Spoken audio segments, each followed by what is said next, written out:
నమస్కారం G news కి స్వాగతం నేను స్వప్న ముందుగా హెడ్లైన్స్ చూద్దాం లక్షద్వీప్ లో పర్యటించిన ప్రధాని సముద్రంలో మోదీ స్నార్కెలింగ్ సాహసం ప్రకృతి అందాలను ఆస్వాదించిన ప్రధాని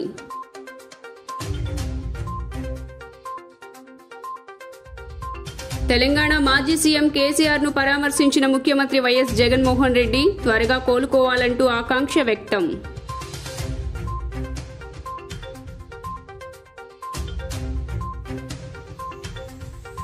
ఎన్టీఆర్ భవన్ లో జయహో బీసీ సదస్సు 4 ఏళ్లలో బీసీలకు జగన్ ₹1 ఇవ్వలేదు చంద్రబాబు బీసీల ఉన్నతికి పాటుపడిన ఏకైక పార్టీ తెలుగుదేశం పార్టీ మాత్రమేనని ఉద్ఘాటన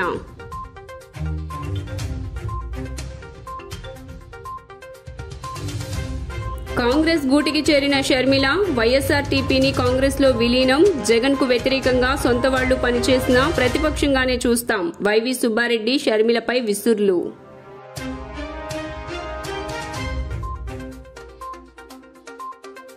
కొత్తరెడ్డిగూడెం కూనపురాజు పర్వ వెళ్లే రహదారి ప్రారంభోత్సవంలో పాల్గొన్న టీడీపీ ఎంపీ వైసీపీ ఎమ్మెల్యే మారుమ్రోగిన ఇరు పార్టీల నినాదాలు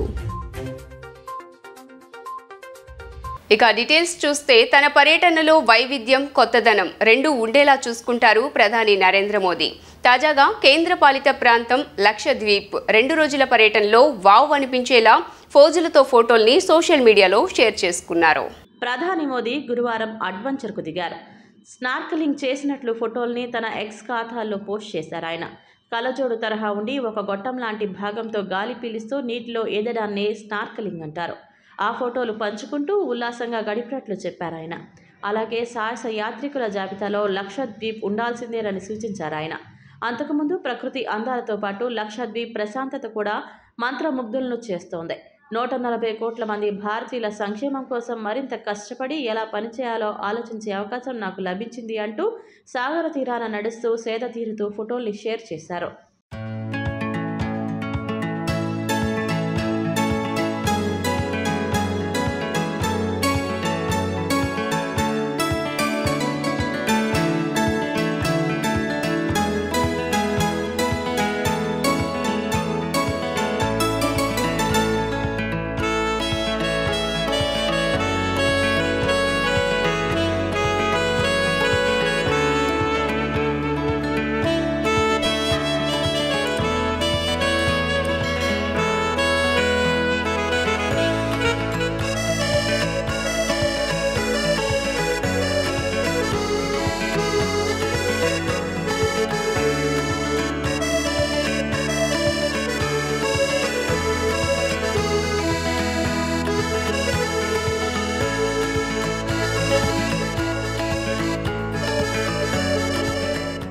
తెలంగాణ మాజీ ముఖ్యమంత్రి కేసీఆర్ ను జగన్ పరామర్శించేందుకు ఈ రోజు ఉదయం హైదరాబాద్ వెళ్లారు కేసీఆర్ నివాసానికి వెళ్లిన జగన్ ఆయన ఆరోగ్య పరిస్థితి గురించి అడిగి తెలుసుకున్నారు సీఎం వైఎస్ జగన్ తెలంగాణ మాజీ సీఎం కేసీఆర్ ను పరామర్శించారు హైదరాబాద్ నందినగర్లోని కేసీఆర్ నివాసానికి వెళ్లిన జగన్ ఆయన ఆరోగ్య పరిస్థితి గురించి అడిగి తెలుసుకున్నారు అనంతరం కాసేపు మాట్లాడుకున్నారు కేసీఆర్ నివాసానికి చేరుకున్న జగన్ను కేటీఆర్ లోపలికి ఆహ్వానించారు ఆయన వెంట మాజీ మంత్రులు తలసాని శ్రీనివాస్ యాదవ్ మహమ్మద్ అలీ కూడా ఉన్నారు కాగా గత నెలలో ఎర్రవల్లిలోని వ్యవసాయ క్షేత్రంలో కేసీఆర్ కాలు జారి కింద పడిన విషయం తెలిసిందే అనంతరం డిసెంబర్ 8న యశోద ఆసుపత్రిలో తుంటి మార్పిడి చికిత్స జరిగింది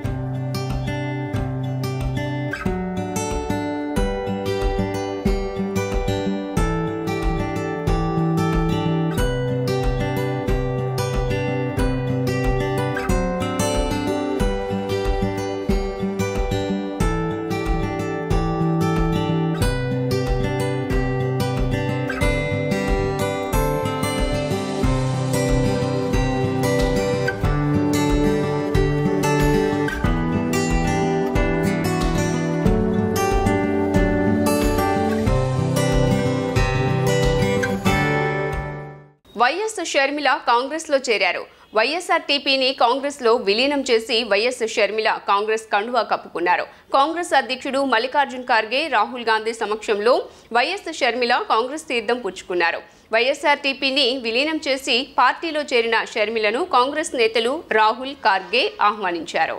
వైఎస్ షర్మిల కాంగ్రెస్లో చేరారు.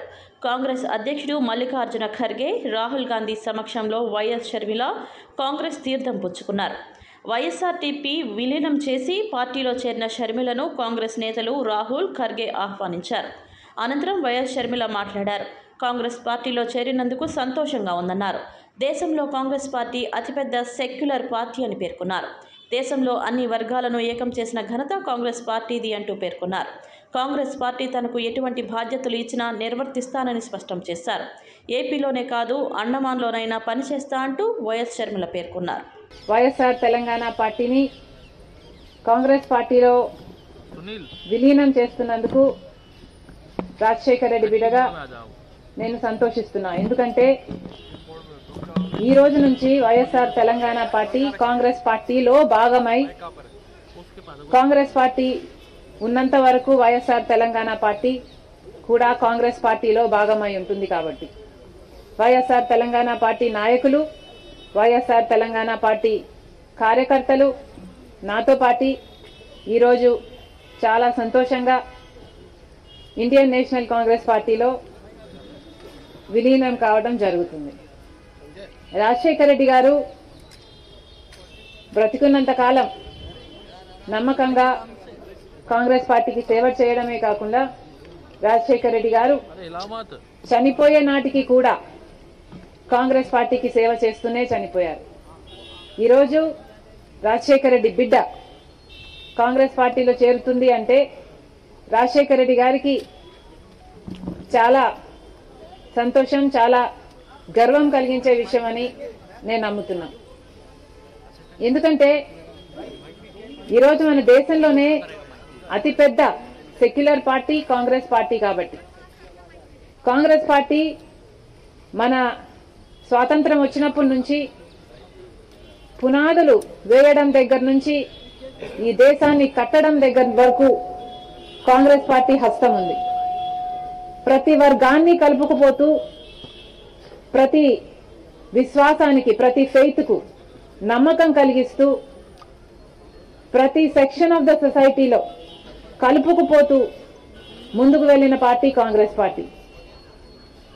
కాంగ్రెస్ పార్టీ ముందు కూడా రాహుల్ గాంధీ గారి నాయకత్వంలో, ఖార్గే గారి నాయకత్వంలో ప్రజలందరికీ మేలు చేస్తుందని సంపూర్ణంగా విశ్వసిస్తూ, రాజశేఖర రెడ్డి గారి కళ, ఏ కళ అయితే రాజశేఖర రెడ్డి గారు రాహుల్ గాంధీని ప్రధానమంత్రిని చేయాలి అని మనస్ఫూర్తిగా కోరారో, ఆంధ్రప్రదేశ్ ముఖ్యమంత్రి వైఎస్ జగన్మోహన్ రెడ్డిపై ఏపీ మాజీ ముఖ్యమంత్రి నారా చంద్రబాబు నాయుడు విమర్శలు గుప్పించారు. చెత్తపై కూడా సీఎం జగన్ పన్ను వేశారని విమర్శించారు. కరెంటు ఛార్జీలు విచ్చలవిడిగా పెంచారని మండిపడ్డారు. జయహో బీసీ కోసం 40 రోజుల ప్రణాళిక రూపొందించామని, పేదలు ఆర్థికంగా చితికిపోయే పరిస్థితి వచ్చిందని చంద్రబాబు అన్నారు. జయహో బీసీ లక్ష్యాలను లోక్సభ, అసెంబ్లీ స్థానాల్లో క్షేత్రస్థాయికి తీసుకువెళ్లేలా టీడీపీ ప్రణాళిక ఉంటుందని చంద్రబాబు తెలిపారు. ప్రతి ఒక్కరి ఆదాయం పెరిగితేనే నిజమైన అభివృద్ధి అని చంద్రబాబు తెలిపారు. టీడీపీ హయాంలో బీసీలకు జరిగిన మంచి, వైసీపీ పాలనలో బీసీలు ఏం కోల్పోయారు అన్న విషయాలను సదస్సు ద్వారా టీడీపీ తెలియజేస్తోందని తెలిపారు. ప్రతి ఒక్క మండలానికి మీరు వెళుతున్నారు. ఆ మండలంలో, ఆ మండల పరిధిలో ఉండే తెలుగుదేశం పార్టీ చైతన్యం కలిగిన కార్యకర్తలే కాకుండా ఇన్ఫ్లుయెన్సర్స్ని, ఆ కులంలో ఎవరికైతే పలుకుబడుందో, ఆ కులం కోసం, ఆ ప్రాంతం కోసం ఎవరైతే కష్టపడుతున్నారో వాళ్ళు కూడా ఈ మీటింగ్ పిలవండి. వాళ్ళ ఆలోచన తీసుకోండి. నా ఆలోచన ఒకటి, రాబోయే 20-30 సంవత్సరాల్లో ప్రపంచంలోనే తెలుగు జాతి నెంబర్ 1గా ఉండాలనేది నా ఆకాంక్ష, నా కోరిక, నా విజన్. దానికోసం నేను పనిచేస్తున్నా. పేదరికం లేని సమాజం ఉండాలనేది నా ఆలోచన. పేదవాళ్ళు ఎక్కువ ఉండే కులం బీసీలు ఉన్నారు. దీనికోసమే ఒక మాట చెప్పాను, నేను P4 అన్నాను. బాగా అర్థం కావాలంటే ఇప్పుడిచ్చే సంక్షేమ కార్యక్రమాలు ఇస్తూనే, ఒక్క మాటలో చెప్పాలంటే జగన్మోహన్ రెడ్డి చేసే కార్యక్రమం ఏంటంటే 10 రూపాయలు ఇచ్చి 100 రూపాయలు దోచుకోవడం. నేను ఇచ్చిన కార్యక్రమం 10 రూపాయలు ఇచ్చి ఇంకా అవసరమైతే 15 రూపాయలు ఇచ్చి 100 రూపాయలు సంపాదించే మార్గం మీకు చూపిస్తా. 100 రూపాయలు సంపాదిస్తే అక్కడి నుంచి 1000 రూపాయలు సంపాదించడం పెద్ద కష్టం కాదు. తెలివి కొంతమంది సొత్తే కాదు, ఆ విషయం మీరు గుర్తుపెట్టుకోవాలి. మొట్టమొదటిసారిగా అనిపిస్తుంది 10 రూపాయలు సంపాదిస్తే 10 రూపాయలు 100 రూపాయలు సంపాదిస్తుంది. ఒకప్పుడు శారీరకంగా కష్టపడేవాడు. విజయవాడ ఇంద్రకీలాద్రికి రెండో రోజు భవానీలు పోటెత్తారు. భవానీ దీక్షల విరమణ క్రతువు నేపథ్యంలో భారీ సంఖ్యలో దుర్గమ్మ చెంతకు వస్తున్నారు. పెద్ద ఎత్తున భవానీలు కనకదుర్గమ్మ సన్నిధికి తరలి వస్తున్న క్రమంలో ఆలయ పరిసరాల్లో రద్దీ నెలకొంది. జై దుర్గా జై జై దుర్గా నామస్మరణతో ఆలయ ప్రాంగణం మారుమ్రోగుతోంది. దుర్గమ్మ కొలువైన ఇంద్రకీలాద్రి అరుణ వర్ణాన్ని సంతరించుకుంది. దీక్షల విరమణకు పోటెత్తిన భవానీ మాలధారులతో కిటకిటలాడింది. జై భవానీ జై జై భవానీ అన్న నామస్మరణతో అమ్మ ఆలయ ప్రాంగణం మారుమోగింది. శ్రీ దుర్గామల్లేశ్వర స్వామి వార్ల దేవస్థానంలో భవానీ దీక్షల విరమణ రెండో రోజుకు చేరుకుంది. మండల దీక్షలను అత్యంత భక్తి శ్రద్ధలతో పూర్తి చేసిన భవానీ మాలధారులు అమ్మవారిని దర్శించుకొని ఇరుముళ్లు సమర్పించారు. కొండ దిగువన హోమగుండంలో నేతి కొబ్బరికాయలను సమర్పించి దీక్షలను పరిపూర్ణం చేసుకున్నారు. పెద్ద ఎత్తున భవానీలు కనకదుర్గమ్మ సన్నిధికి తరలి వస్తున్న క్రమంలో ఆలయ పరిసరాల్లో రద్దీ నెలకొంది. జై దుర్గా జై జై దుర్గా నామస్మరణలతో ఆలయ ప్రాంగణం మారుమ్రోగుతుంది. ఈ నెల 7న మహాపూర్ణాహుతిలో భవానీ దీక్షలు ముగినున్నట్లు ఆలయ అధికారులు తెలిపారు. దీక్ష విరమణలకు ఈ 5 రోజుల్లో 7 లక్షల మంది భక్తులు వస్తారని ఆలయ అధికారులు అంచనా వేస్తున్నారు.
వైఎస్ఆర్ తెలంగాణ పార్టీని కాంగ్రెస్ పార్టీలోకి విలీనం చేసి ఆ పార్టీ కండువా కప్పుకున్నారు షర్మిల.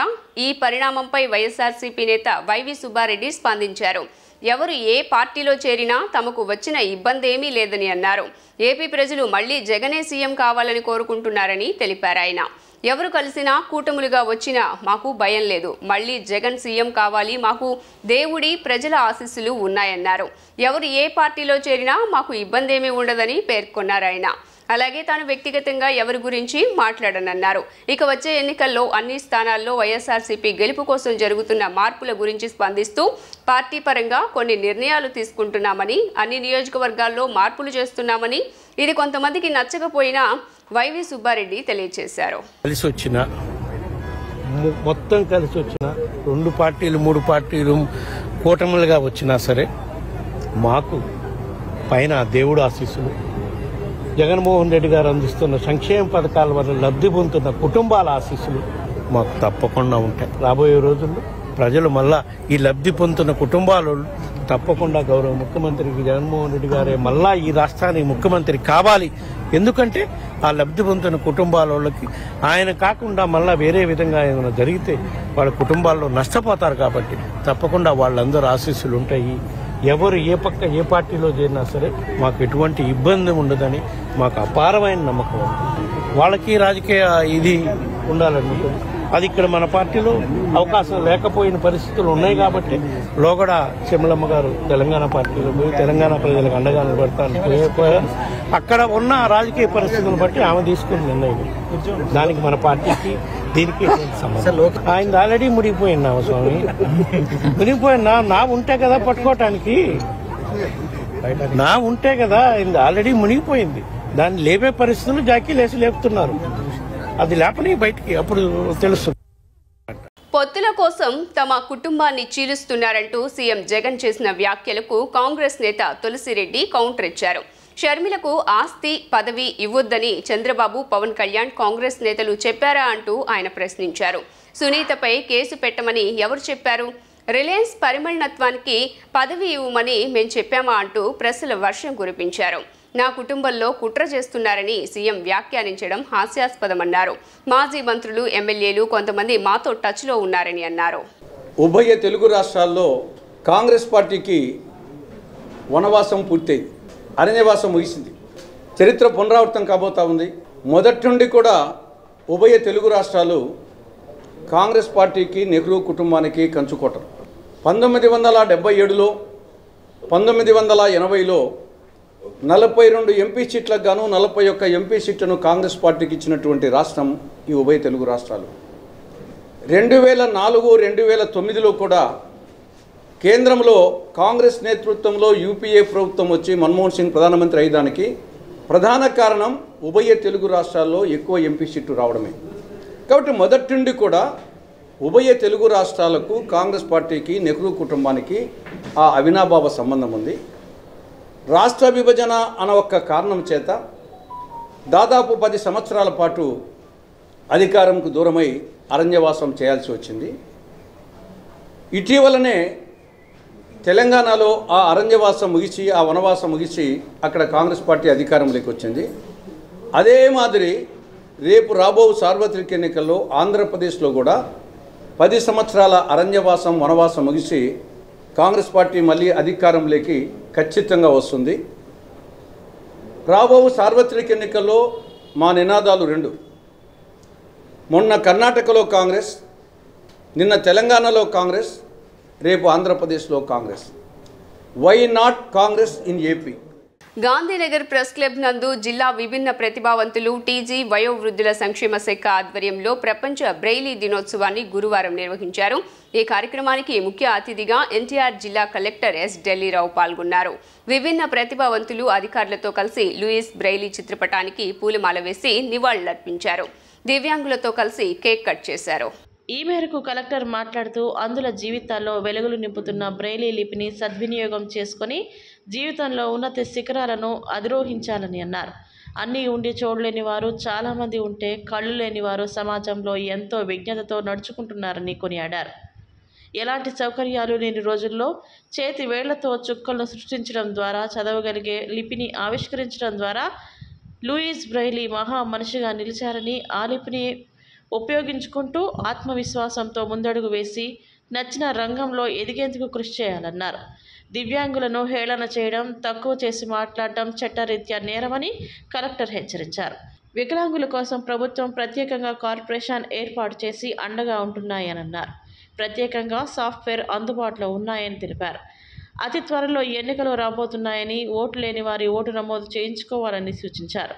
ఎన్నికల సంఘం ఈసారి ఎన్నికల్లో దివ్యాంగులకు ఇంటి వద్దే ఓటు హక్కు వినియోగించుకునే అవకాశాన్ని కల్పిస్తోందని కలెక్టర్ ఢిల్లీరావు తెలిపారు. ఇంటి వద్దే ఓటు వేయాలి అనుకునేవారు ఫారం 8 ద్వారా ఓటు నమోదు చేసుకోవాలన్నారు. తద్వారా మాత్రమే ఇంటి వద్దే ఓటు వేసే హక్కు ప్రభుత్వం కల్పిస్తోందని ఢిల్లీరావు స్పష్టం చేశారు. ఏదో చెప్పాలంటే కళ్ళు అంతా సక్రంగా ఉండేదానికంటే అన్ని ముందు కూడా చూడలేనటువంటి వాళ్ళు చాలా మంది బలవారైనటువంటి ఉన్నారు. అది నిజంగా కళ్ళు ఉన్నప్పటికీ కూడా అది బ్లైండ్ కిందే లెక్క కదా. అదేదో లీగల్ బ్లైండ్ అంటాం కదా, అదొక కేటగిరీ పడుతుంది. అంటే దూరంగా ఉంటే చూడలేకపోతే కళ్ళంతా ఉంటే మాత్రమే చూడగలరు. అవునా? కరెక్షన్ చేసుకోలేము.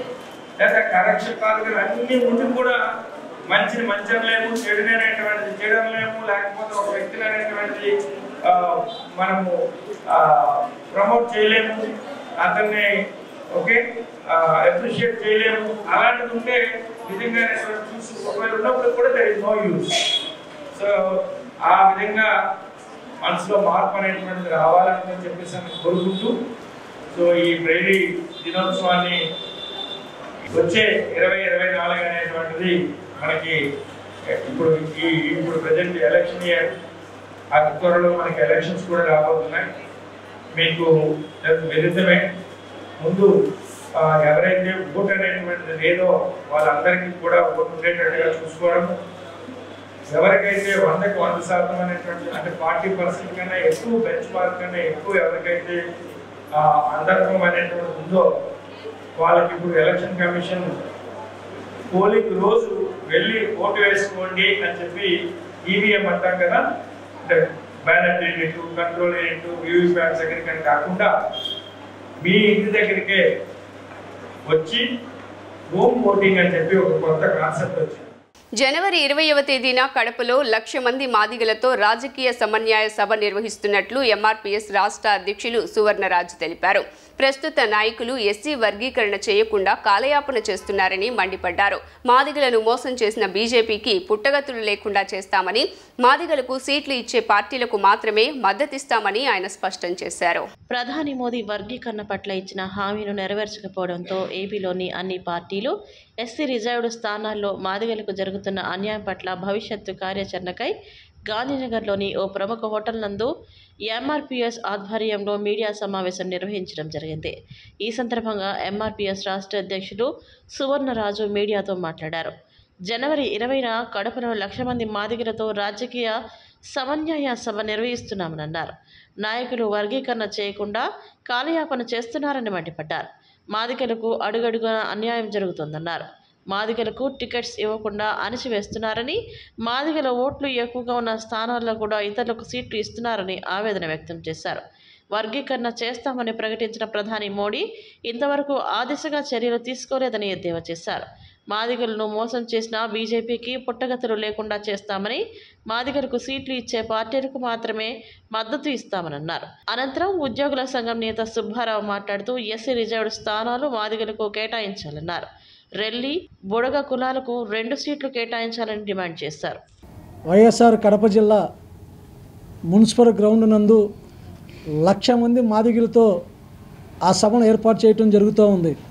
ప్రతి 5 సంవత్సరాలకు ఒకసారి ఎలక్షన్లప్పుడు మాదిగల్ని వర్గీకరణటువంటి నెపంతో ఓటు బ్యాంకును కూడా వర్గీకరణ చేస్తానని హామీలు ఇస్తూ వర్గీకరణ చేయకుండా కాలయాపన చేస్తూ మాదిగల ఓట్లతో గెలుస్తున్నటువంటి పార్టీలు ఏవైతే ఉన్నాయో ఆ పార్టీలన్నిటికీ జనవరి 20వ తేదీన ఆంధ్ర రాష్ట్రంలో ఉన్నటువంటి లక్షలాది మంది మాదిగలతో మాదిగల యొక్క శక్తిని ఈ రాష్ట్రంలో ఉన్నటువంటి అన్ని పార్టీలకు చూపిస్తూ మాదిగలకి రిజర్వ్ స్థానాల్లో 29లో 45 ఏళ్ళుగా మాదిగలకు జరుగుతున్నటువంటి అన్యాయాన్ని ఎత్తి చూపుతూ మాదిగల పక్షాన మాదిగలకి రాజకీయంగా సమన్వయం చేసే విధంగా ఏ పార్టీలు అయితే ముందుకు వస్తాయో ఆ పార్టీలకి మద్దతు ఇచ్చే కార్యక్రమంలో భాగంగానే జనవరి 20వ తేదీన లక్షలాది మందితో మాదిగలతో బహిరంగ సభను ఏర్పాటు చేయడం జరుగుతూ ఉంది. చిత్తూరు, తిరుపతి 2 జిల్లాల్లో 5 అసెంబ్లీ నియోజకవర్గాలు, 2 ఎంపీ స్థానాలు ఉంటే ఇప్పటి వరకు 5 అసెంబ్లీ నియోజకవర్గాల్లో మాదిగలకి కనీసం ఒక్క ఎమ్మెల్యే సీటు కూడా కేటాయించకుండా అన్యాయం జరుగుతూ ఉంది. అటువంటి ఆ 5 నియోజకవర్గాల్లో 2 టికెట్లు మాదిగలకి ఎమ్మెల్యేలు కేటాయించాలని, 2 ఎంపీలో 1 ఎంపీ టికెట్ అక్కడ మాదిగలు కేటాయిస్తే పార్టీలకి మాదిగల మద్దతు ఉండిద్దని కూడా మీడియా ద్వారా తెలియజేసుకుంటున్నాం. తరతరాలుగా స్వాతంత్రం సిద్ధించిన నాటి నుండి ఈ రాష్ట్రంలో ఉన్న మాదిగలు మరి అన్ని పార్టీలకి జెండాలు మోస్తూ జిందాబాదులు కొడుతూ సీట్లు ఇచ్చే క్రమంలో తీవ్ర అన్యాయానికి గురవుతున్నారన్న విషయాన్ని ఆంధ్రప్రదేశ్ మాదిగ రిజర్వేషన్ పోరాట సమితి ప్రధాన లక్ష్యంగా తీసుకుని రాబోయే 2024 ఎన్నికల్లో ఖచ్చితంగా ఈ రాష్ట్రంలో రిజర్వ్డ్ ఎస్సీ స్థానాలైనటువంటి 29 రిజర్వ్డ్ నియోజకవర్గాల్లోనూ 4 పార్లమెంటు స్థానాల్లోనూ మాదిగ అనుబంధ కులాలకు 15 అసెంబ్లీ స్థానాలు, అదేవిధంగా 2 పార్లమెంటు స్థానాల్లో తప్పనిసరిగా కేటాయించిన పార్టీలకే బహిరంగంగా మద్దతు ప్రకటిస్తామని చెప్పి ముఖ్యంగా ఈ 15 స్థానాల్లో మాదిగా అనుబంధ కులాలకు కేటాయించే స్థానాల్లో ఒకటి ఇప్పటి వరకు కూడా అసెంబ్లీ గేటు కూడా టచ్ చేయలేని మాలో భాగంగా ఉన్న రెల్లి సోదరులకి, అదేవిధంగా ఈ రాష్ట్రంలో 3 లక్షల పైగా ఉన్న బుడగజంగ సోదరులకు కూడా సెరికోస్ టికెట్ కేటాయించి మాకు 13, అలాగే మా సోదరులకి 14 టికెట్లు కేటాయిస్తే అది సామాజిక న్యాయం అవుతుందని చెప్పి ఈ రాష్ట్రంలోని అన్ని ప్రధాన పార్టీలకు కూడా మేము విజ్ఞప్తి చేస్తూ ఉన్నాం. ఏపీ ఎంఆర్పీఎస్ తరఫున డిమాండ్ కూడా చేస్తూ ఉన్నాం. దేశంలోనే మరెక్కడా లేని విధంగా రాష్ట్ర ప్రభుత్వం నిర్మించిన అంబేద్కర్ స్మృతివనం 125 అడుగుల అంబేద్కర్ విగ్రహ ఆవిష్కరణకు అన్ని ప్రాంతాల నుంచి అంబేద్కర్ అభిమానులు భారీ ఎత్తున తరలివచ్చే అవకాశం ఉందని రాష్ట్ర సాంఘిక సంక్షేమ శాఖ మంత్రి మేరుగు నాగార్జున తెలిపారు. ఈ నెల 19న జరిగే ఈ కార్యక్రమంలో ప్రజలకు ఎక్కడా ఎలాంటి ఇబ్బందులు తలెత్తకుండా పటిష్టమైన ఏర్పాట్లు చేయాలని అధికారులను ఆదేశించారు. విజయవాడలోని స్వరాజ్ మైదాన్లో ప్రభుత్వం నిర్మించిన అంబేద్కర్ స్మృతివనం 125 అడుగుల విగ్రహాన్ని ఈ నెల 19న ప్రారంభించనున్న నేపథ్యంలో గురువారం రాష్ట్ర సచివాలయంలో ఈ కార్యక్రమ ఏర్పాట్లను సంబంధిత అధికారులతో మేరుగ నాగార్జున సమీక్షించారు. ఈ కార్యక్రమం కోసమే జన భాగీదారీ పేరిట అన్ని ప్రాంతాల నుంచి జన సమీకరణ కోసం జరుగుతున్న ఏర్పాట్లను అడిగి తెలుసుకున్నారు. దేశంలో మరెక్కడా లేనంత ఎత్తులో 125 అడుగుల అంబేద్కర్ విగ్రహాన్ని ఏర్పాటు చేయడంతో పాటుగా స్మృతివనంలో అంబేద్కర్ జీవిత విశేషాలను తెలిపే విగ్రహాలు, చిత్రాలు, ప్రదర్శనలు కూడా ఏర్పాటు చేయడం జరిగిందని చెప్పారు. స్వరాజ్ మైదానంలో 2 దశలుగా చేపట్టిన అంబేద్కర్ స్మృతివనం పనులను తొలి దశలో 268.46 కోట్లతోనూ, మలి దశలో 106.64 కోట్లతోనూ చేపట్టారన్నారు. సుమారుగా 400 కోట్లతో స్మృతివనాన్ని తీర్చిదిద్దడం జరిగిందని వివరించారు. విగ్రహ నిర్మాణం ఇదివరకే పూర్తి కాగా దీనికి సంబంధించిన లైటింగ్, పెయింటింగ్ పనులు కొనసాగుతున్నాయని, mini theatre, museum, sky lighting, ఫౌంటైన్లు, విగ్రహం ముందు వెనుక భాగాల్లో ఉద్యానవనాలతో సుందరీకరణ, భవనాలు, ప్రహరీ గోడల నిర్మాణం, లిఫ్ట్లు, వెహికల్ పార్కింగ్, ఫుడ్ కోర్ట్ తదితర ప్రధానమైన పనులన్నీ దాదాపుగా పూర్తయిపోయాయని తెలిపారు. సందర్శకులకు అంబేద్కర్ చరిత్ర పూర్తిగా అవగతం కావడంతో పాటుగా ఒక అనిర్వచనీయమైన అనుభూతిని కలిగించేలా అంబేద్కర్ స్మృతివనాన్ని తీర్చిదిద్దడం జరుగుతోందని తెలిపారు. ఈ నెల 19న జరిగే అంబేద్కర్ స్మృతివనం ప్రారంభోత్సవ కార్యక్రమానికి దళితులు, దళిత సంఘాల నేతలతో పాటుగా అంబేద్కర్ భావజాలాన్ని అభిమానించే వారందరూ హాజరు కావాలని నాగార్జున పిలుపునిచ్చారు. ప్రస్తుతం అంబేద్కర్ స్మృతివనం ప్రారంభోత్సవానికి అంచనాలకు మించి ఎక్కువ సంఖ్యలో ప్రజలు తరలివచ్చే అవకాశం ఉందని నాగార్జున అభిప్రాయపడ్డారు. ఈ కార్యక్రమానికి పెద్ద ఎత్తున ప్రజలు తరలివచ్చే అవకాశం ఉన్నందున ఎక్కడా కూడా ఎలాంటి ఇబ్బందులు తలెత్తకుండా పటిష్టమైన రీతిలో ప్రారంభోత్సవానికి ఏర్పాట్లు చేయాలని అధికారులను ఈ సందర్భంగా ఆదేశించారు. పురపాలక పట్టణాభివృద్ధి శాఖ ప్రిన్సిపల్ సెక్రటరీ వై శ్రీలక్ష్మి ప్రస్తుతం చేస్తున్న ఏర్పాట్లను గురించి మంత్రికి వివరించారు. ప్రస్తుత నిర్ణీత కార్యక్రమాల్లో కొన్ని మార్పులను మంత్రి సూచించారు.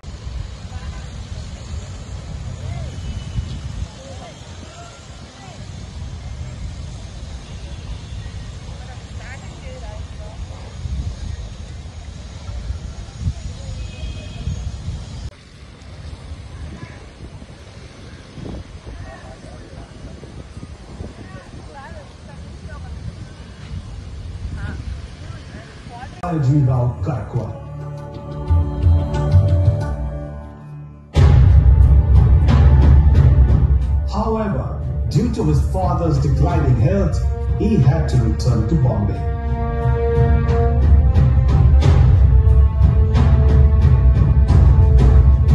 His father, Ramji Satpal, passed away on 2nd February 1913. This loss deeply affected Bhimrao.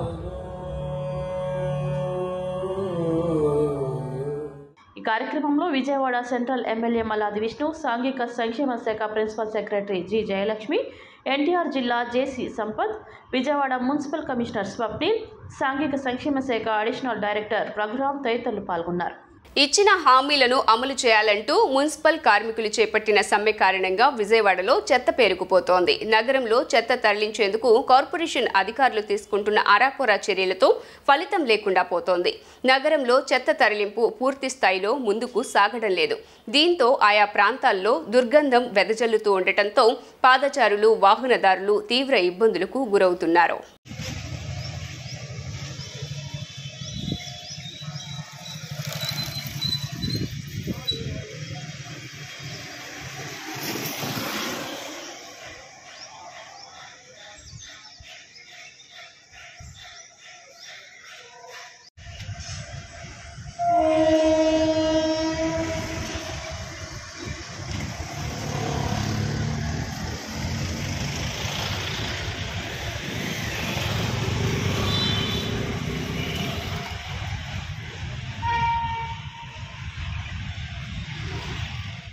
Bonda ఉమాపై fire అయ్యారు మాజీ మంత్రి వెల్లంపల్లి శ్రీనివాస్. బోండా ఉమా కాస్కో సెంట్రల్కి వస్తున్నారంటూ వార్నింగ్ ఇచ్చారు. బోండా ఉమా వెల్లంపల్లిపై కామెంట్స్ చేసిన నేపథ్యంలో మీడియాతో మాట్లాడిన వెల్లంపల్లి, నీకు కౌంట్ డౌన్ స్టార్ట్ అయింది అంటూ హెచ్చరించారు. ఇక నువ్వు డిపాజిట్లు ఎత్తుకో, నేనేంటో చూపిస్తానని తాను విష్ణు కలిసి నీ తాట తీస్తామని స్పష్టం చేశారు. బోండా ఉమాకి ఇప్పుడే చెప్తున్నాను, ఒక్కటే చెప్తున్నా, ఆయనకి వస్తున్నాను చూడమని చెప్పండి. బోండా ఉమా ఏమి ఇస్తాడో ఏం తీసుకుంటాడో ఇప్పటిదాకా ఒక లెక్క, రేపటి నుంచి ఇంకో లెక్క ఉంటుంది అంతా కూడా. బోండా ఉమాకి అంటే ఇప్పటిదాకా ఆటలు సాగినాయి, ఆటలు సాగే పరిస్థితి లేదు. ఎందుకంటే సెంట్రల్ నియోజకవర్గంలో మా విష్ణు గారు సౌమ్యంగా ఉన్నాడు కాబట్టి ఆయన పెచ్చ ప్రారంభాలు పేలుతున్నాడు. నేను ఒకటే చెప్తున్నాను, నేను మల్లా విష్ణు గారు ఇద్దరు కలిసి పనిచేస్తాం, నీ తాట తీస్తాం. బోండా ఉమా వ్యక్తికి తాట తీస్తాం, దాని డౌట్ లేదు. అతనికి ఏ విధంగా సీట్లు వస్తాయో, ఎన్ని ఓట్లు వస్తాయో లెక్క పెట్టుకోమని చెప్పండి. బోండా ఉమాకి ఈ రోజు నుంచి కౌంట్ డౌన్ స్టార్ట్ అయిందని మాత్రం చెప్తాను. అనకాపల్లిలో మంత్రి గుడివాడ అమర్నాథ్ భావోద్వేగానికి లోనయ్యారు. వైసీపీ కొత్త ఇన్ఛార్జి పరిచయ సమావేశంలో మాట్లాడుతూ కంటతడి పెట్టుకున్నారు. నియోజకవర్గ ప్రజలను ఉద్దేశించి మాట్లాడుతూ, నాకు రాజకీయ పునర్జన్మనిచ్చారు, మీ రుణం ఎప్పటికీ మర్చిపోను, మిమ్మల్ని వీడి బాధతో వెళ్తున్నానంటూ ఎమోషనల్ అయ్యారు. కొత్త ఇన్ఛార్జ్ మలసాల భరత్ను గెలిపించి సీఎంకు కానుకగా ఇవ్వాలని పిలుపునిచ్చారు.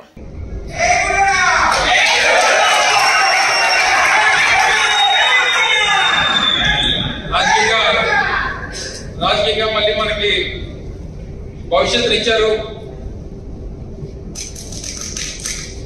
ఎప్పుడు స్థానం వాళ్ళని విడిచిపెట్టాలంటే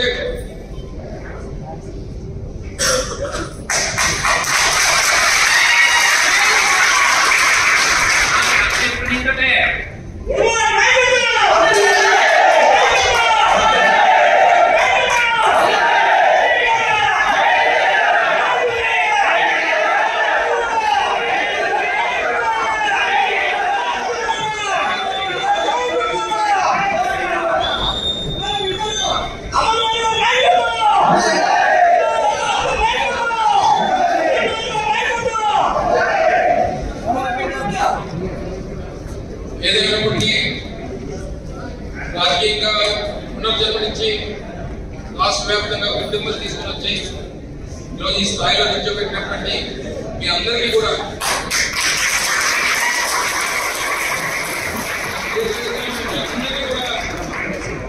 పేరు పేరున మీ అందరికీ అసలు పాదాభావం చేయాల్సినటువంటి అవసరం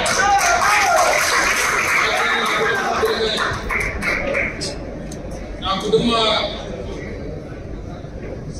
రాజకీయ భవిష్యత్తుని నిర్ణయించినటువంటి నాయకులు మీరంతా. ఎన్టీఆర్ జిల్లా మైలవరం నియోజకవర్గంలో విజయవాడ ఎంపీ కేశినేని నాని వైఎస్ఆర్సీపీ ఎమ్మెల్యే వసంత కృష్ణప్రసాద్తో కలిసి రహదారిని ప్రారంభించారు. 2.95 కోట్లతో కొత్తరెడ్డిగూడెం నుండి కూనపరాజు పర్వ వెళ్లే రహదారి అభివృద్ధి పనులు చేపట్టారు. ప్రధానమంత్రి గ్రామ సడక్ యోజన నిధులతో 5 కిలోమీటర్ల పొడవున రహదారి నిర్మించారు. వివరాల్లోకి వెళితే పీఎంజీఎస్వై నిధులతో చేపట్టిన రోడ్డు పనులు కావడంతో ఎంపీ కేశినేని నాని కూడా కార్యక్రమంలో పాల్గొన్నారు. రహదారి ప్రారంభ కార్యక్రమానికి ఎంపీ కేశినేని నానితో పాటు తెలుగుదేశం కార్యకర్తలు భారీగా చేరుకున్నారు.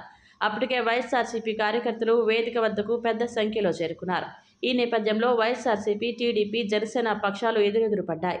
ఇరు వర్గాలు తమ తమ పార్టీ జెండాలు ఎగురవేస్తూ తమ నేతలకు అనుకూలంగా నినాదాలు చేశారు. ఒక్కసారిగా పరిస్థితి ఉధృతంగా మారింది. పరిస్థితిని చక్కదిద్దేందుకు పోలీసులు ఆపసోపాలు పడాల్సి వచ్చింది. ఈ గందరగోళం మధ్య ఎమ్మెల్యే వసంత, ఎంపీ కేశినేని నాని రహదారి ప్రారంభ కార్యక్రమాన్ని పూర్తి చేశారు. పోలీసులు ఇరు వర్గాలను చెదరగొట్టే ప్రయత్నం చేశారు. ఈ రోడ్డుని ప్రారంభించుకున్నాం. అలాగే ఈ సంబంధించి 2 వంతెనలు కూడా వాగుల మీద వంతెనలు ప్రారంభించుకున్నాం. ఇది అనేక రోడ్లు అనేక సంవత్సరాలుగా దశాబ్దాలుగా పెండింగ్ ఉన్నటువంటి రోడ్డు. ఆ రోజుల్లో మా నాయకులు విజయబాబు గారు ఆ రోజు రోడ్డు ఫార్మేషన్ చేసిన తర్వాత మరి అప్పటి నుంచి ఇప్పుడు వరకు కూడా మరి దీన్ని అభివృద్ధి చేయడం జరిగింది. నాకు ఇక్కడ స్థానిక మా నాయకులందరూ, ముఖ్యంగా విజయబాబు గారు, వేణుగోపాల్ రెడ్డి గారు, అలాగే మా వాళ్ళంతా నాగరెడ్డి గారు, మా ప్రజాప్రతినిధి గారు, అందరూ కూడా అంజిరెడ్డి గారు, అందరూ ఏంటంటే ఈ రోడ్డు మాకు కావాలి, చాలా ముఖ్యమైనటువంటి రోడ్డు ఇది. దీనివల్ల ఏంటంటే దాదాపు 20 కిలోమీటర్లు ఏదైతే ఇంతకుముందు కొత్తరెడ్డిగూడెం నుంచి కోనప్రాజుపాలెం వెళ్ళాలంటే చుట్టూ తిరిగి వెళ్ళాల్సి వచ్చేది.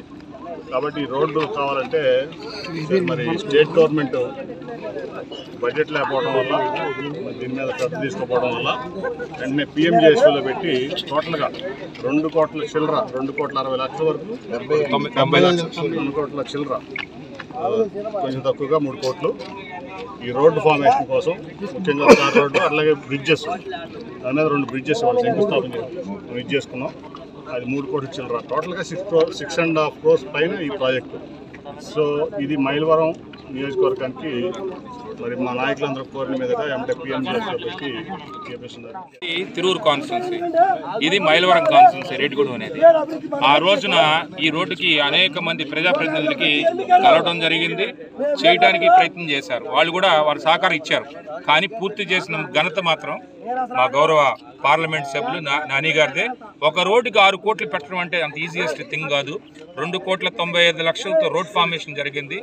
లాస్ట్ రోడ్ అయిపోయినా సరే ఇప్పుడు కోనప్రాజుపాలెం వెళ్ళడానికి మాకు ఇబ్బందిగా ఉంది. ఈ 2 బ్రిడ్జెస్ కంప్లీట్ చేసుకోకపోతే ఈ వరి పొలాలు కానీ మామిడి తోటల మీద ఉన్న రైతాంగం అంతా కూడా రోజు దీంట్లో ఈ ట్రాక్టర్లు కానీ బళ్ళు కానీ అన్ని దిగబడిపోవటమే, అంటే పల్లంలో దాన్ని రైతులకు కానీ అట్లాగే కిలోమీటర్ల వైజ్ 5 కిలోమీటర్లతో ఇప్పుడు మేము కోనప్రాజుపాలెం వెళ్ళిపోతాం. లేదా కోనప్రాజుపాలెం మన అటు ముచ్చినపల్లి శ్రీరాంపురానికి కూడా మా మండల్ హెడ్ క్వార్టర్స్ రావడానికి దగ్గర అవుతుంది. ఇది సుమారుగా మాకు అవన్నీ కూడా మండల్ హెడ్ క్వార్టర్స్ నుంచి విష్ణుపేట వెళ్ళాలి, 20 కిలోమీటర్లు వెళ్తాం.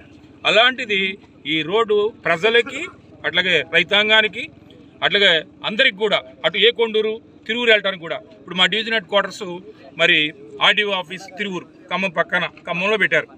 అక్కడికి వెళ్ళాలన్నా కూడా మరి 40 కిలోమీటర్లలో ఈ రోడ్డు షార్ట్ కట్ అవుతుంది మండలాన్ని అన్నిటికి కూడా. అంటే విష్ణుపేట వెళ్లకుండా ఇట్లా ముచ్చినపల్లి శ్రీరాంపురం మీదుగా ఖమ్మంపాడు వెళ్ళిపోతే సుమారుగా 30 కిలోమీటర్లలో ఎంటైర్ మండలం వెళ్ళే అవకాశం. ఎన్టీఆర్ జిల్లా టీడీపీలో బ్రదర్స్ ఫైట్ హీటెక్కిస్తోంది. నిన్న తిరువూరులో ఎంపీ కేశినేని నాని, కేశినేని చిన్ని వర్గాల మధ్య తీవ్ర స్థాయిలో గొడవ జరిగింది. కుర్చీలు విసురుకుని కొట్టుకున్నారు. వీరిని అదుపు చేసేందుకు ప్రయత్నించిన ఎస్ఐ సతీష్ తీవ్ర గాయాల పాలయ్యారు. దీంతో ఈ ఘటనకు బాధ్యులైన 50 మందిపై పోలీసులు కేసు నమోదు చేశారు. 36 మందిని అరెస్టు చేసి విచారిస్తున్నారు.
ఎంఆర్పీఎస్ ఆధ్వర్యంలో యుద్ధబేరి మహాసభ సన్నాహక సభ నిర్వహించారు. ఈ సమావేశానికి వివిధ రాజకీయ పార్టీలకు చెందిన మాదిగలు, రెల్లి, డక్కలి, ఉపకులాలు ప్రతినిధులు హాజరయ్యారు.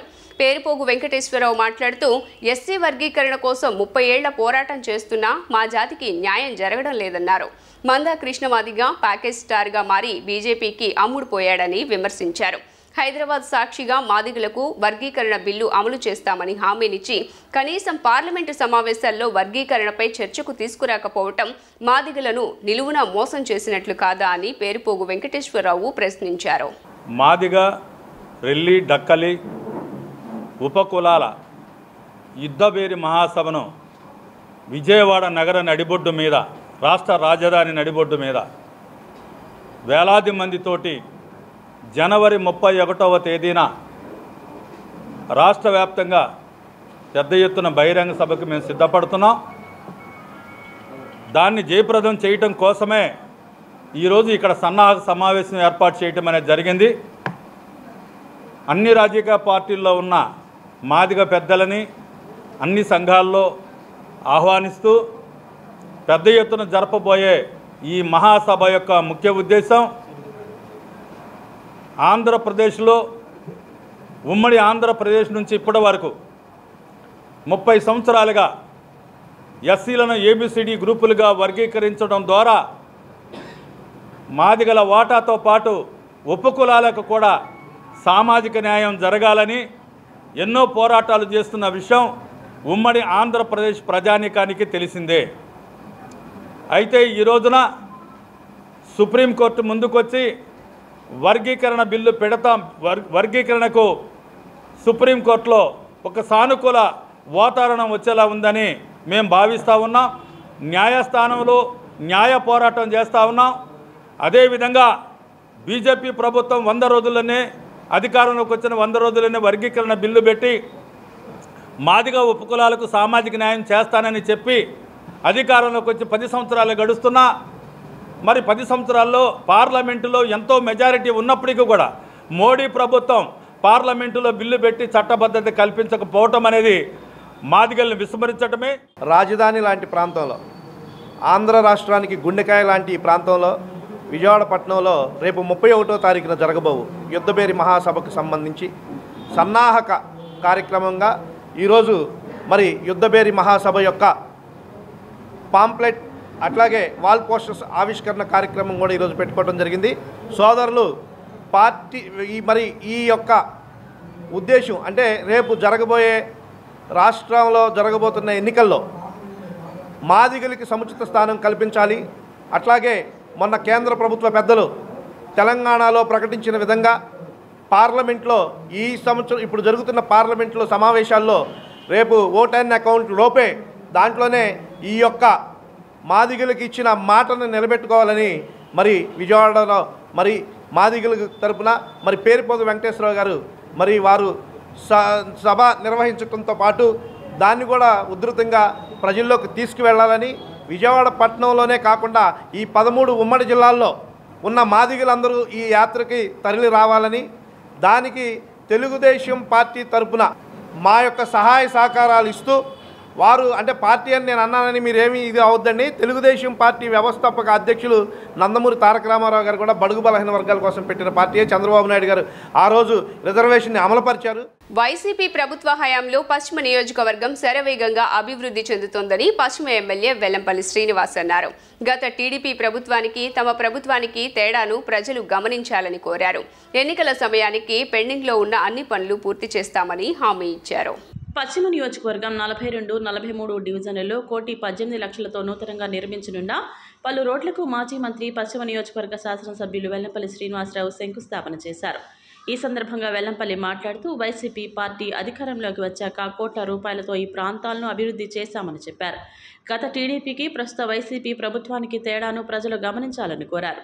ఎన్నికల సమయానికి అన్ని అభివృద్ధి పనులను పూర్తి చేస్తామని అన్నారు. శంకుస్థాపనలు తామే చేశామని, ప్రారంభోత్సవాలు కూడా తామే చేస్తున్నామని అన్నారు.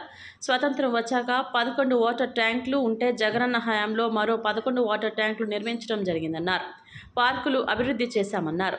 స్టేడియం నిర్మాణం కూడా త్వరలోనే అందుబాటులోకి తీసుకురావడం జరుగుతుందన్నారు. పశ్చిమ నియోజకవర్గంలో 3 రోడ్స్ని 43వ డివిజన్ సంబంధించి 42వ డివిజన్ సంబంధించి రోడ్స్ని శంకుస్థాపన చేసుకోవడం జరిగింది. దీనిలో నేతాజీ స్కూల్ రోడ్డు 50 లక్షలు పెట్టి, అదేవిధంగా ఇంకొకటి లలితా నగర్ రోడ్డు ఇది ఒక 50 లక్షల రూపాయలు పెట్టి, పోలీస్ కాలనీలో ఆల్రెడీ ఇంతకుముందే గతంలో కొంత అమౌంట్ శాంక్షన్ చేసాం, కానీ ఒక 18 లక్షలతో మళ్ళీ దాన్ని మార్పు చేసి 1,18 లక్షల రూపాయలు సంబంధించి ఈరోజు రోడ్డుకి శంకుస్థాపన చేసుకున్నాం. ఈ 42, 43 డివిజన్లు చూసుకుంటే కనుక గౌరవ ముఖ్యమంత్రి గారు ఈ ప్రభుత్వం ఏర్పడ్డాక దాదాపు కోట్ల రూపాయలు పెట్టి అభివృద్ధి చేసాం. ఈ ఆర్టీసీ వర్క్షాప్ రోడ్డు కావచ్చు, పోలీస్ కాలనీలు కావచ్చు, మిగతా ఏదైనా భవనపురం కావచ్చు, ఇతర హౌసింగ్ బోర్డు కాలనీలు కావచ్చు, ప్రతి ఒక్కటి జోజినగర్ కావచ్చు, ఉరిమల నగర్ కావచ్చు, ఇవన్నీ కూడా పూర్తిగా కూడా కోట్ల రూపాయల నిధులతో రోడ్లు అభివృద్ధి చేశాం. గతంలో చూసుకోండి, కావాలంటే చంద్రబాబు ప్రభుత్వంలో ఏ విధమైన అభివృద్ధి జరిగింది, మన ముఖ్యమంత్రి గారు వచ్చాక ఎప్పుడు అభివృద్ధి జరిగిందని. విజయవాడ పశ్చిమ నియోజకవర్గం అంటే అభివృద్ధికి ఒక దిక్సూచిలాగా మా నగర మేయర్ గారు రాయన భాగ్యలక్ష్మి గారు కానివ్వండి, మా కార్పొరేటర్ కోటిరెడ్డి గారు, చైతన్య రెడ్డి గారు అందరం కూడా కలిసికట్టుగా పనిచేసి ఈ నియోజకవర్గాన్ని అభివృద్ధి మార్గంలో నడిచే విధంగా ముందుకెళ్ళడం జరిగింది. అన్నీ కూడా శరవేగంతో ఎన్నికల నాటికి ఆల్మోస్ట్ అన్ని రోడ్లు కంప్లీట్ అయ్యే విధంగా. గతంలో మన విజయవాడ పశ్చిమ నియోజకవర్గంలో 11 వాటర్ ట్యాంకులు ఉంటే ఈ ప్రభుత్వం వచ్చాక ఇంకొక 11 ట్యాంకులకి శాంక్షన్ చేసి నిర్మాణాలు కూడా చేపట్టాం. త్వరితగతిలోనే ఈ రోడ్లు 3 పూర్తి చేసి ఏదైతే ఇక్కడ నగరవాసులు కానీ ఈ కాలనీ వాసులు కానీ ఉన్నారో వాళ్ళకి అన్ని విధంగా రోడ్లు త్వరితగతిన అందించే విధంగా అన్ని చర్యలు ఈరోజు చేయబడుతున్నాయి. అలాగే ఈ డివిజన్ కార్పొరేటర్లు చైతన్య రెడ్డి గారు కానీ, అలాగే కోటిరెడ్డి గారు కానీ, మన పశ్చిమ నియోజకవర్గ ఎమ్మెల్యే గారు వెల్లంపల్లి శ్రీనివాసరావు గారు కానీ ప్రతినిత్యం ప్రతి ఒక్క డివిజన్లో ఉన్న కార్పొరేటర్లు వాళ్ళ డివిజన్ని మోడర్న్ డివిజన్గా చేయాలి, ప్రతి ఒక్క పని త్వరితగతిలో పూర్తయిపోవాలి, ఓపెనింగ్లు అవ్వాలి అన్న ఒక మంచి ఉద్దేశంతో ఈరోజు నగర అభివృద్ధి అన్నది 64 డివిజన్లోన పార్టీలకు అతీతంగా దూసుకెళ్ళటం మనం చూస్తున్నాం. ఇందాకే గౌరవ ఎమ్మెల్యే గారు చెప్పడం జరిగింది వాటర్ ట్యాంకుల గురించి. గతంలో ఏనాడు లేని అభివృద్ధి ఈరోజు మన విజయవాడ నగరంలో ఇంత త్వరితగతిన జరుగుతుందంటే గౌరవ ముఖ్యమంత్రి వర్యులు మన జగన్మోహన్ రెడ్డి గారి ఆధ్వర్యంలో ఎంత మనకి అభివృద్ధి అన్నది కనబడుతుందో మనం చూడొచ్చు. రోజు ఈ కార్యక్రమాన్ని చేసుకోవడం జరిగింది. మరి గత 5 ఏళ్ళుగా చూసుకున్నట్లయితే వైఎస్ఆర్సీపీ పార్టీ వచ్చిన తర్వాత గౌరవ ఎమ్మెల్యే వెల్లంపల్లి శ్రీనివాసరావు గారు ఇక్కడ పదవి చేపట్టిన తర్వాత పశ్చిమ నియోజకవర్గంలో ద బెస్ట్ డివిజన్గా 42వ డివిజన్ని అత్యధిక వ్యయంతో ఈరోజు కొన్ని కోట్ల రూపాయలతో ఈరోజు ఈ వార్డు డెవలప్ చేసుకోవడం జరిగింది. నిజంగా పశ్చిమ నియోజకవర్గంలో 42వ డివిజన్ తరఫున ప్రతి ఒక్క ప్రజానికం కూడా ఈరోజు వెల్లంపల్లి శ్రీనివాసరావు గారికి కృతజ్ఞులై ఉంటారు. ఎందుకనంటే ఏ రోడ్డు చూసుకున్నా సరే ఈరోజు ప్రతి ఒక్క రోడ్డు సిమెంట్ రోడ్డు, ప్రతి మెయిన్ రోడ్డు కూడా ఒక బీటీ రోడ్డుగా చేసుకొని ప్రతి సందులో పార్కులు కానివ్వండి, డ్రైన్ సిస్టమ్ కానివ్వండి, వాటర్ ట్యాంకులు కానివ్వండి, హెల్త్ సెంటర్లు కానివ్వండి, రామాలయం టెంపుల్ కానివ్వండి, చెప్పుకుంటూ పోతే రోజంతా సరిపడేంత డెవలప్మెంట్ని ఈరోజు మనకి వెల్లంపల్లి శ్రీనివాసరావు గారు పశ్చిమ నియోజకవర్గానికి అందించారు.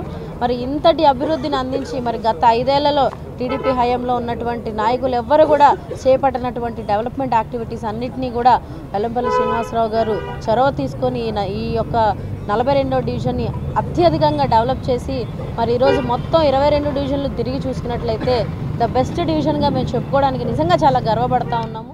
43, 42 డివిజన్లో మరి రోడ్లు ఎప్పటి నుంచో పెండింగ్ ఉన్నాయి. గత 40 సంవత్సరాల నుంచి కూడా రోడ్లు అధ్వాన పరిస్థితుల్లో ఉన్నాయి. దీన్ని దృష్టిలో పెట్టుకొని ఈ విషయాన్ని మా గౌరవ మాజీ మంత్రివర్యులు, పశ్చిమ నియోజకవర్గ శాసనసభ్యులు, మా ముద్దుబిడ్డ అయినటువంటి వెల్లంపల్లి శ్రీనివాసరావు గారి దృష్టికి తీసుకెళ్ళగానే వెంటనే మా నగర మేయర్ రాయన భాగ్యలక్ష్మి గారితో మాట్లాడి ఇమ్మీడియట్గా మరి రోడ్లు సెలక్షన్ చేయించడం జరిగింది. ఈరోజు 42, 43 డివిజన్లు కలిపి 1,18 లక్షలకు శంకుస్థాపన చేసుకోవడం జరుగుతుంది. అదేవిధంగా మా కొలిక్ కార్పొరేటర్ 42 డివిజన్ చైతన్య రెడ్డి గారు కానీ మేము కానీ కలిసికట్టుగా మరి గతంలో గత స్వతంత్రం వచ్చిన తర్వాత మన భారతదేశానికి మరి మా భవానీపురం మరి ఎప్పుడు అట్టడుగు స్థాయిలో ఉండేది. మా పశ్చిమ నియోజకవర్గ శాసనసభ్యులు మరి ఇనిషియేట్ తీసుకున్న తర్వాత ఈ 4.5 సంవత్సరాలతో చూసినట్లయితే దాదాపు 300 కోట్ల అభివృద్ధి చేయడం జరిగింది. అదేవిధంగా ఒక్క 43వ డివిజన్లోనే మరి Urimala Nagar main road, outfall drain, ఈజీడ్ వర్క్, పార్కులు, మరి ఉరిమల నగర్లో వాటర్ లైన్లు కానీ, ఉరిమల నగర్లో ఒక 50 రోడ్లు సీసీ రోడ్లు కానీ, మరి హౌసింగ్ బోర్డు కాలనీ కానీ మరి ఈ విధంగా పెద్ద ఎత్తున డెవలప్ జరుగుతూ ఉంది. గత పాలకులు చేసి ఉంటే మేము చేయాల్సిన అవసరం లేదుగా. వాళ్ళు మేము చేసామంటారు. వాళ్ళు చేస్తే ఈరోజు మేము శంకుస్థాపనలు మేమే చేస్తున్నాం, ప్రారంభోత్సవం కూడా మేమే చేస్తున్నాం. పేద ముస్లిం మహిళలకు వైద్య ఖర్చుల నిమిత్తం మోతీ మస్జిద్ షాదీఖానా ఆధ్వర్యంలో పెన్షన్ల పంపిణీ చేయడం అభినందనీయమని టీడీపీ నేత కేశినేని చిన్ని అన్నారు. టీడీపీ పార్టీ ఎప్పుడూ ప్రజలకు అండగా ఉంటుందని తెలిపారు. ప్రజల ఆశీస్సులతో టీడీపీ తిరిగి రాబోయే ఎన్నికల్లో అధికారంలోకి వస్తుందని ధీమా వ్యక్తం చేశారు. మోతీ మస్జిద్ షాదీఖానా ఆధ్వర్యంలో పెన్షన్ల పంపిణీ, ఉమ్రా యాత్రికులకు సన్మాన కార్యక్రమం చిట్టునగర్ ఈద్గా షాదీఖానా నందు జరిగింది. ఈ కార్యక్రమానికి టీడీపీ నేత కేశినేని చిన్ని, మాజీ ఎమ్మెల్యే జలీల్ ఖాన్ ముఖ్య అతిథులుగా హాజరై పెన్షన్లు పంపిణీ చేశారు. ఈ సందర్భంగా చిన్ని మాట్లాడుతూ పేద ముస్లిం మహిళలకు వైద్య ఖర్చుల నిమిత్తం పెన్షన్లు అందజేయడం అభినందనీయమన్నారు. గత 15 ఏళ్లుగా ఈద్గా ఆధ్వర్యంలో ఈ కార్యక్రమం చేస్తున్నారని అన్నారు. ఇదే ప్రాంతంలో టీడీపీ పార్టీ ఆధ్వర్యంలో మెగా వైద్య శిబిరంని నిర్వహించినట్లు గుర్తు చేశారు. టీడీపీ పార్టీ ఎప్పుడూ ప్రజలకు అండగా ఉంటుందని స్పష్టం చేశారు. అనంతరం జలీల్ ఖాన్ మాట్లాడుతూ చంద్రబాబును మళ్లీ ముఖ్యమంత్రి చేయాలనే లక్ష్యంతో తాము అందరం పనిచేస్తున్నామని పేర్కొన్నారు. చంద్రబాబు, లోకేష్ల ఆశీస్సులు కేశినేని చిన్నిపై ఉన్నాయని పేర్కొన్నారు.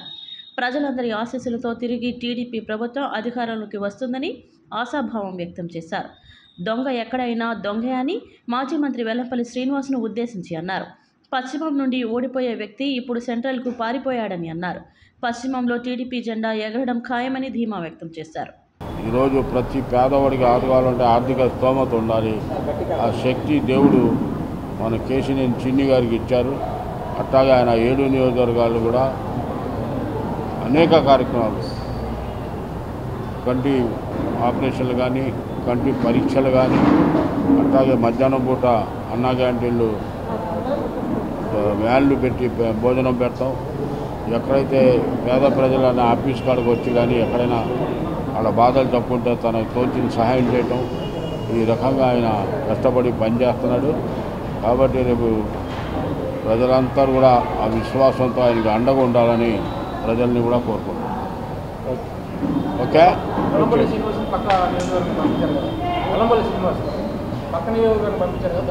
నేను అనేది ఏంటంటే వైజాగ్లో ఉన్న రాజమండ్రి దొంగే, వైజాగ్లో దొంగ అంటారు, రాజమండ్రిలో దొంగ అంటారు, విజయవాడలో దొంగ అంటారు. వాడు అదృష్టం బాగుంది, మన చేత్తో గుప్పెట్లో దొరకలా. నాకు ఇప్పుడు ఏదైతే వైసీపీ క్యాండిడేట్ అనౌన్స్ చేశారో ఆయన మీద ఇంట్లో కూర్చొని గెలిచేవచ్చు. వెల్లంపల్లికే షాట్ ఇవ్వాలనుకున్నాను, వాడు అటు వెళ్ళిపోయాడు.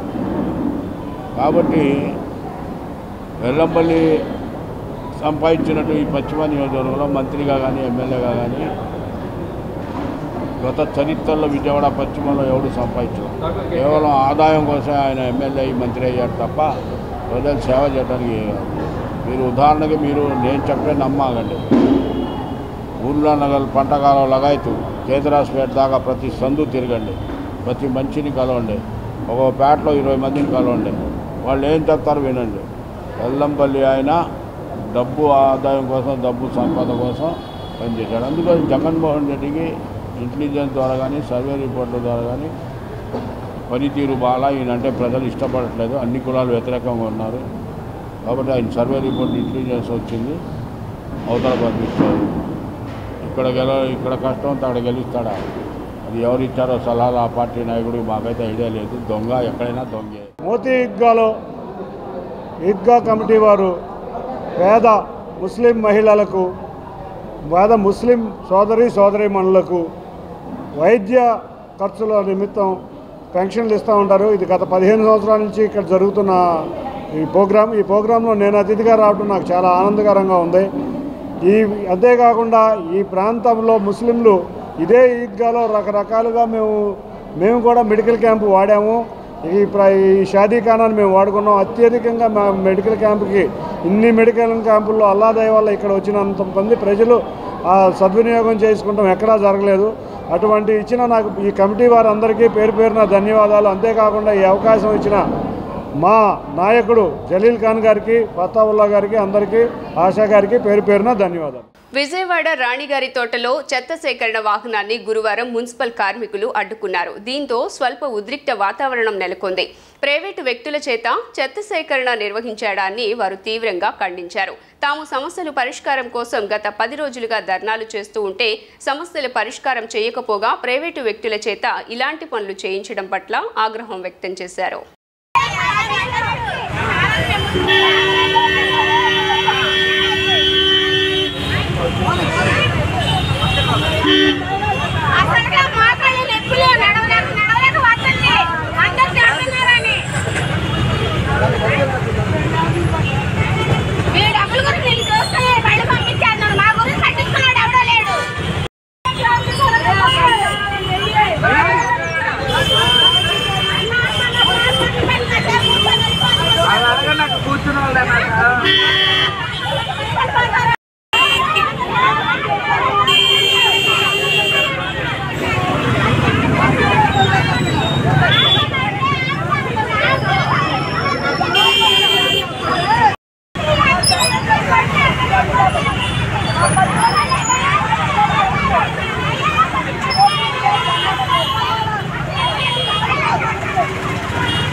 ప్రజా ఆరోగ్యాన్ని కాపాడే మున్సిపల్ కార్మికులంటే సీఎం జగన్ కు ఎందుకు అంత చిన్న చూపు అని ఏఐటీయూసీ రాష్ట్ర ప్రధాన కార్యదర్శి రంగనాయకులు నిలదీశారు. మున్సిపల్ కార్మికుల సమస్యలను తక్షణమే పరిష్కారం చేయాలని కోరారు. కార్మికులతో పెట్టుకున్న ఏ ప్రభుత్వం తర్వాత ఎన్నికల్లో గెలిచిన పరిస్థితి లేదని, అదే గతి వైసీపీ ప్రభుత్వానికి పడుతుందని హెచ్చరించారు. Andhra Pradesh municipal workers union AITUC ఆధ్వర్యంలో 1 టౌన్ కేబిఎన్ కళాశాల వద్ద మున్సిపల్ అవుట్సోర్సింగ్ కార్మికుల ఉద్యోగాలు పర్మనెంట్ చేయాలని, సమాన పనికి సమాన వేతనం కల్పించాలని కోరుతూ ధర్నా చేపట్టారు. ఈ సందర్భంగా ఏఐటీయూసీ రాష్ట్ర కార్యదర్శి రంగనాయకులు మాట్లాడుతూ మున్సిపల్ కార్మికులు తమ సమస్యలు పరిష్కారం చేయాలని గత 10 రోజులుగా నిరసనలు, ధర్నాలు చేస్తున్నా ప్రభుత్వం నుండి ఎటువంటి స్పందన లేదన్నారు. ప్రజా ఆరోగ్యాన్ని కాపాడే మున్సిపల్ కార్మికులు అంటే ప్రభుత్వానికి ఎందుకు అంత చిన్న చూపు అని నిలదీశారు. తక్షణమే కార్మిక సంఘాల నాయకులతో చర్చలు జరిపి సమస్యల పరిష్కారానికి తగిన నిర్ణయం తీసుకోవాలని డిమాండ్ చేశారు. కార్మికులతో పెట్టుకున్న ఏ ప్రభుత్వం తర్వాత ఎన్నికలలో గెలిచిన పరిస్థితి లేదని, అదే గతి వైసీపీ ప్రభుత్వానికి పడుతుందని హెచ్చరించారు. 10 రోజులు సమయం అడిగింది. సమయం ఇచ్చిన తర్వాత కూడా రాష్ట్ర ప్రభుత్వం పిలిచి ఏ ఒక్క సమస్య కూడా పరిష్కారం కాకోకుండా దాన్ని పెనుమిదిగా చేయడం జరిగింది. రాష్ట్ర ప్రభుత్వం ఇప్పటికైనా మున్సిపల్ కార్మికుల సమస్యల పరిష్కారం చెప్పి రాష్ట్ర ప్రభుత్వానికి అవకాశం వదిలేస్తా ఉన్నాం. కాబట్టి మున్సిపల్ కార్మికులు అంటే మట్టి మశానం తెల్లవారుజామున 4 గంటలకు వచ్చి రాత్రి 6-7 గంటల పనిచేసే పరిస్థితి. కాబట్టి ఇటువంటి వాళ్ళందరూ కూడా ప్రధానమంత్రి గారు కాళ్ళు గడి దండం పెట్టి పోల్దండలు వేశారు. సాక్షాత్ ముఖ్యమంత్రి గారు మీకు ఎంతైనా జీతం పెంచని చెప్పిన పెద్ద మనిషి ఇవాళ ఈ రాష్ట్ర ప్రభుత్వం మేము కేవలం 26,000 రూపాయలు ఏండే బాబు అంటే ముందు మాట్లాడుకొని తర్వాత లోపలికి వెళ్ళి వచ్చిన తర్వాత మేము ఇవ్వలేని చెప్పి రాష్ట్ర ప్రభుత్వం చెప్పింది. కాబట్టి ఇప్పటికైనా రాష్ట్ర ప్రభుత్వం హెచ్చరిక చేస్తా ఉన్నాం. మున్సిపల్ కార్మికులతో పెట్టుకుంటే జగన్ ప్రభుత్వాన్ని ఇంటికి సాగడంతామని చెప్తా ఉన్నాం. మేము ప్రతి ఇంటికి పొద్దున్న లేస్తే తెల్లవారుతో చెత్తగా వెళ్ళాలి. కాబట్టి చెత్తకి వెళ్ళినప్పుడు పాంప్లెట్ ఇచ్చి అబ్బా మమ్మల్ని రాష్ట్ర ప్రభుత్వం విధంగా మోసం చేసింది. కాబట్టి రాష్ట్ర ప్రభుత్వానికి మనం గుణపాఠం చెప్పాలని చెప్పి ఇంటింటి సమాచారం పంపించి ఏర్పాటు చేస్తాం. ఎందుకంటే మా వ్యవస్థ ఉంది కాబట్టి రాష్ట్ర ప్రభుత్వం తక్షణం కార్మికులందరూ సమాన పని సమయంతో డిమాండ్ చేస్తూ చేస్తా ఉన్నాం. శ్రవణమ్మని మాట్లాడుతున్నాను. ఈరోజు 2వ రోజు చేరుకుంది ఈ సమ్మెను. రాష్ట్ర వ్యాప్తంగా కూడా కార్మికులు ఎంతో అల్లాడిపోతున్నారు. జీతాలు పెంచమని అడిగినా, వాళ్ళ కోరికలు తీర్చమని అడుగుతున్నా జగనన్నకు వినిపించడం లేదు వాళ్ళ గోడు. కనీసం వాళ్ళు రోడ్లు ఓడ్చకపోతే నడవలేరు జనాలు. వీళ్ళు చేసిన పనికి అవార్డులు వాళ్ళకి, చవాకులు వీళ్ళకి. వీళ్ళ కష్టాన్ని దోచుకుంటున్నారే తప్పనిడిచి వీళ్ళ కష్టాన్ని గుర్తించి వాళ్ళకి సమాన పనికి సమాన వేతనం ఇవ్వాలని, కానీ 20,000 రూపాయలు పెంచిన జీతాన్ని వాళ్ళకి సమపాలంగా ఇవ్వాలని కానీ ఏ మాత్రము చిత్తశుద్ధి లేదు రాష్ట్ర ప్రభుత్వానికి. ఈరోజు జరిగిన సమ్మెని ఇంకా నిర్భయంగా చేసి వాళ్ళకి చూపించి 26,000 కూడా సాధించుకునేంత వరకు ఈ పోరాటం కొనసాగుతూనే ఉంటుందని తెలియపరుస్తున్నాము. కానీ వాళ్ళకి కార్మికులకి న్యాయం ఏ రకంగా చేస్తావు నువ్వు? మీ పట్లే ఉంటాను అని చెప్పి మాట ఇచ్చావు ఎన్నికల్లో. కానీ ఎన్నికల్లో కూడా అయిపోయి మరోసారి సిద్ధం అవుతున్నావు. ఇంటింటికి కూడా మీకు న్యాయం చేస్తానంటున్నావు.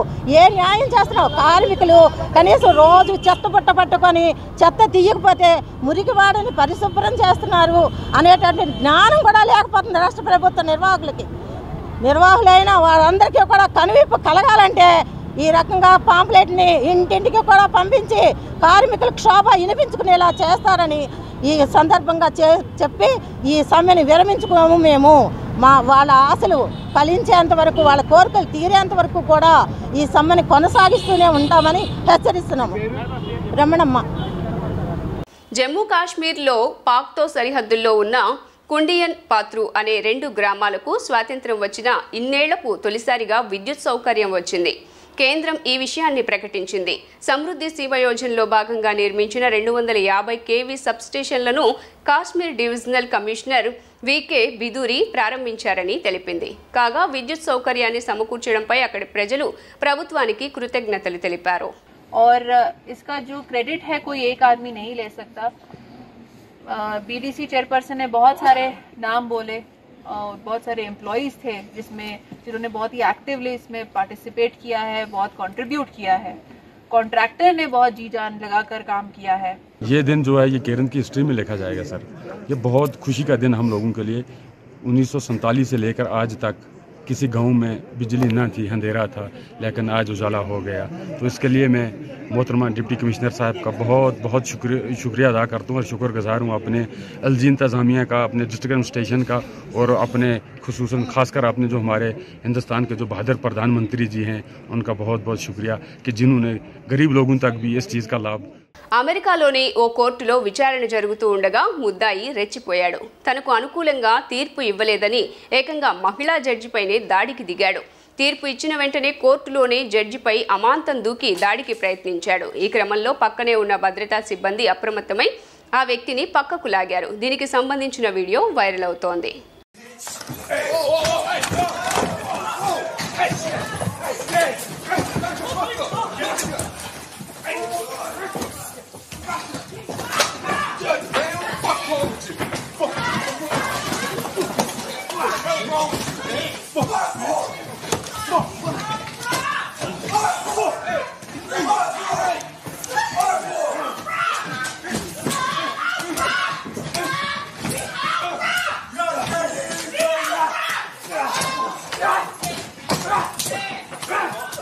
వార్తలు ముగించే ముందు హెడ్లైన్స్ మరోసారి.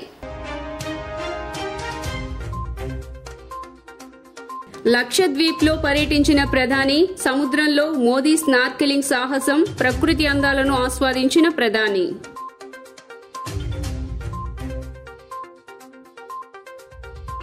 తెలంగాణ మాజీ సీఎం కేసీఆర్ ను పరామర్శించిన ముఖ్యమంత్రి వైఎస్ జగన్మోహన్ రెడ్డి, త్వరగా కోలుకోవాలంటూ ఆకాంక్ష వ్యక్తం.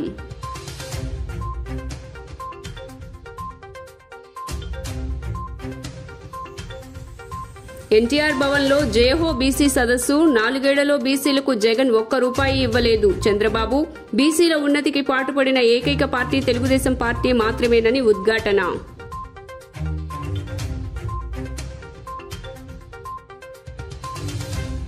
కాంగ్రెస్ గూటికి చేరిన షర్మిల, వైఎస్ఆర్టీపీని కాంగ్రెస్లో విలీనం, జగన్ కు వ్యతిరేకంగా సొంత వాళ్లు పనిచేసినా ప్రతిపక్షంగానే చూస్తాం, వైవి సుబ్బారెడ్డి షర్మిలపై విసుర్లు.